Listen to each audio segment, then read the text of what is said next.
ازيكم عاملين ايه؟ يا رب تكونوا بخير وبصحه وعافيه. هنعمل ايه مع بعض النهارده؟ الفيديو حلو قوي قوي قوي، مشهي كده. المسقعه العاديه من غير لحمه مفرومه. معايا باذنجان مقطعه نقعاه في ملح، محضره توم، محضره طماطم عصراها، فلفل حامي وملح. بس انا حاطه الزيت على النار وهنبدا نقلي الباذنجان.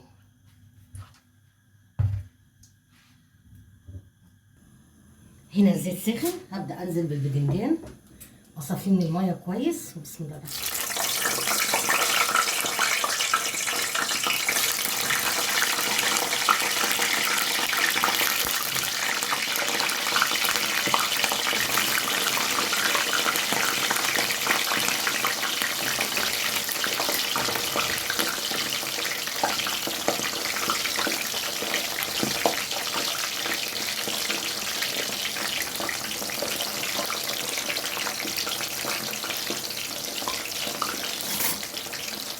الباذنجان بتاع المسقعه بقطعه مش رفيع قوي، علشان طبعا اللي ممكن تقليه تشويه في الفرن، تدهنيه زيت وتحطيه في الفرن حسب ما انت عايزه.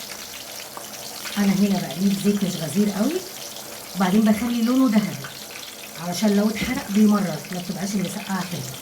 هحمر الباذنجان كله وارجع له.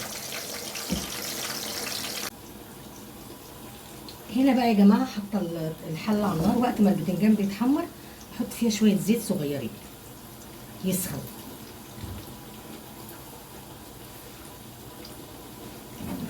الباذنجان يتحمر بحطه في مصفى شبكه.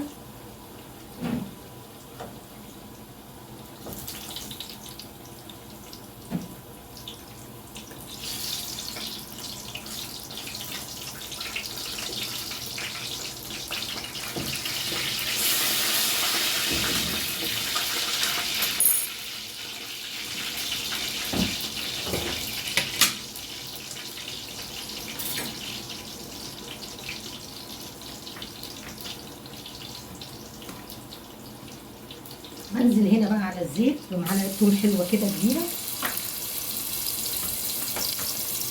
تتشوح، اشم ريحتها بس، يعني محمرهاش، شم الريحه بتاعتها.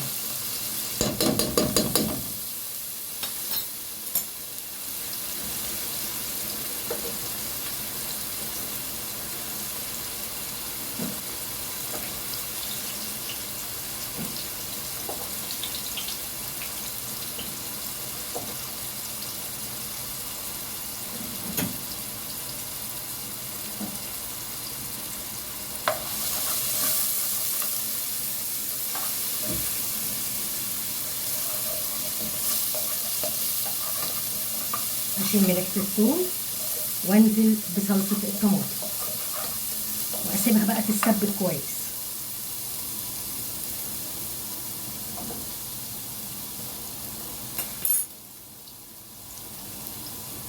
الطماطم المعصوره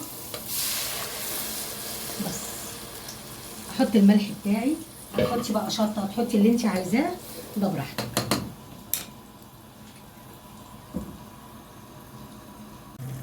هنا الطماطم اتسبكت، خلصنا قليه الباذنجان وشفتها متشكشكه كده. احط شويه بابريكا، انا حطيت الملح وسنه شطه عشان في فلفل حامي، سنه شطه صغيره. طبعا ملحتها ودقت ملحها، سنه بابريكا اهو بس. اقلب كده وانزل بقى بالباذنجان والفلفل لغايه ما ياخد طعم الطماطم واطفي عليها واقدمها.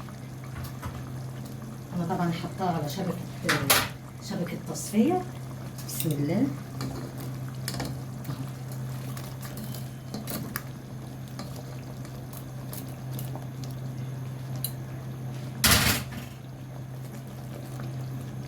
كده واسيبها واطفي عليها، كله يتشرب من الطماطم بالثوم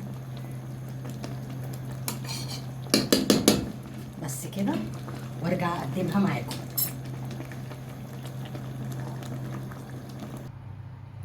كده المسقعه شايفين يا جماعه الجمال اهي. تنفع بقى في فطار، في غدا، اي حاجه. ما عندكيش اكل تطلعي تحطيها في التلاجة وتعملي منها. بسم الله اهي.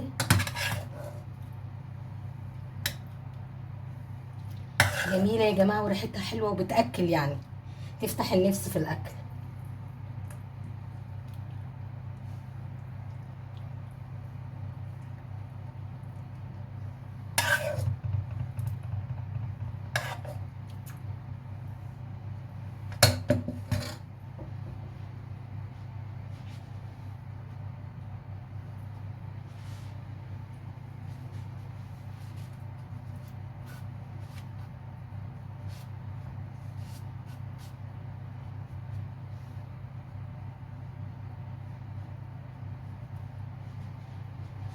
اهو يا جماعه عملت معاكم المسقعه العاديه اللي من غير لحمه. ممكن كمان لو حابه تقطعي بطاطس وتتحمر وتحطيها معاها، بتبقى تحفه برضو، بس انا بحبها كده من غير بطاطس. عملت معاكم المسقعه، يا رب الفيديو يعجبكم، ما تنسونيش في اللايك والشير والسبسكرايب. دمتم بخير والقاكم في فيديو جديد، يا رب الوصفه تعجبكم.